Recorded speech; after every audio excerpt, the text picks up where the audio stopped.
بسم اللہ الرحمن الرحیم۔ السلام علیکم ورحمۃ اللہ وبرکاتہ۔ دنیا میں شراب پینے کی سزا۔ حضرت انس رضی اللہ تعالی عنہ سے روایت ہے کہ نبی اکرم صلی اللہ علیہ وآلہ وسلم کے پاس ایک ایسا آدمی لایا گیا جس نے شراب پی رکھی تھی۔ آپ صلی اللہ علیہ وآلہ وسلم نے اسے کھجور کی 2 چھڑیوں سے 40 کے قریب مارا۔ ابو بکر رضی اللہ عنہ نے بھی اپنے دور خلافت میں ایسا ہی کیا۔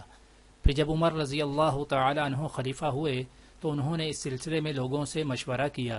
چنانچہ عبد الرحمن بن عوف رضی اللہ تعالی عنہ نے کہا، حدوں میں سب سے ہلکی حد 80 کوڑے ہیں۔ چنانچہ عمر رضی اللہ تعالی عنہ نے 80 کا حکم دیا۔